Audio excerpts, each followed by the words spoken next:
আমি মন্ত্রী জাং বাহাদুর পারি না পৃথিবীতে এমন কোনো কাজ নেই। আমি যে কোনো মানুষকে হাসাতেও পারি, আবার কান্নায় সাগরে কোপাতেও পারি। সারাদিনের কাছে লেখা আমাকে আকাশ বাতাস ক্ষমা করতে পারে, ৩৩ কোটি দেব দেবতা আমাকে ক্ষমা করতে পারে, স্বয়ং মহারাজ আমাকে ক্ষমা করতে পারে, কিন্তু বিজাত বিধানী মুসলমানের হাতিয়ার আমাকে ক্ষমা করবে না। সারাদিনের কাছে তুমি যাও, তুমি গিয়ে তোমার মহারাজকে সান্ত্বনা দাও। আমি মন্ত্রী জাং বাহাদুর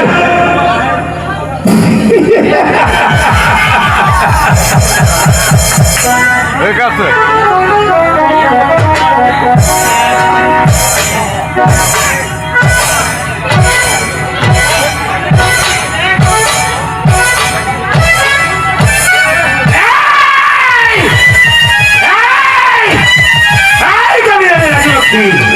শুনতে পাচ্ছ? আমিও দরবারে উপস্থিত ছিলাম। আমি উপস্থিত থাকা সত্ত্বেও তুমি তোমার অরস জাতে দুটি সন্তান আপনার দুলালকে সুপে দিয়ে গেছ একটা বিজাত বিধর্মী মুসলমানের হাতে।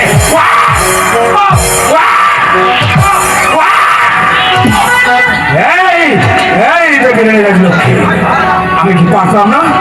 আমি কি পারতাম না তোমার দুটি সন্তান হতে?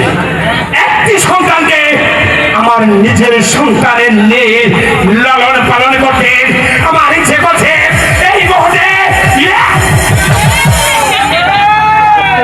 না না দেবী রানী রাজলক্ষ্মী, তুমি যে প্রতিহিংসার আগুন আমার এই বুকের মধ্যে জ্বালিয়ে দিয়েছ, সেই প্রতিহিংসার আগুনে আমি ধর্মপুর রাজ্যটাকে একটা শ্মশান বানাবো।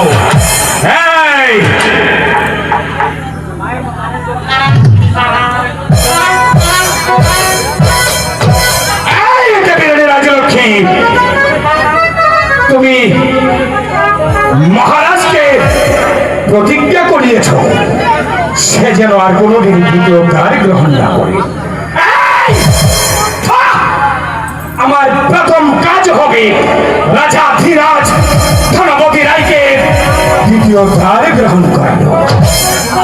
প্রথম পর্ব শেষ, দ্বিতীয় পর্বে ছুটে আসবে গড়ে সতমা, আর সতমায়ের চক্রান্তে তোমার দুটি সন্তান আপনার দুলাল এই ধর্মপুর মাটির সাথে। এই দেবী রানী রাজলক্ষ্মী, তুমি কি মনে করেছ তোমার ওই মৃত দেহটাকে আমি শ্মশানে নিয়ে যাবো?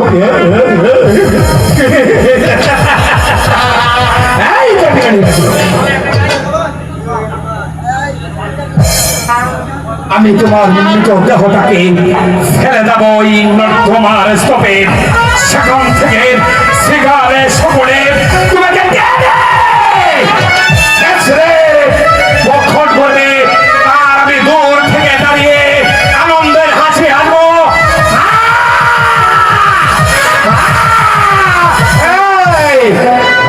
দেবী রানী রাজলক্ষ্মী, তুমি তোমার স্বামী ও সন্তানের করুণা ছড়াতে শুনে তুমি স্বর্গে বসে বসে কাঁদবে, আমি মন্ত্রী জাং বাহাদুর হাসব।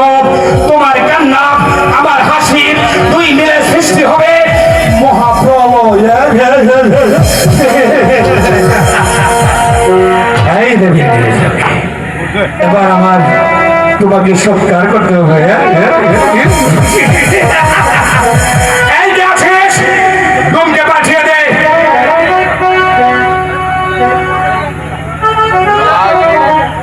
এই যে আছিস,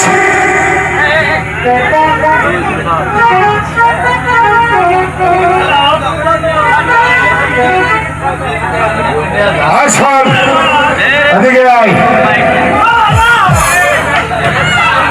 শোন আমি কি বলছি, দেবী রানী রাজলক্ষ্মীর মৃতদেহটা ফেলে দিবি ওই নর্দমার স্তূপে। পারবি না? তাহলে আমি যাই। হঠাৎ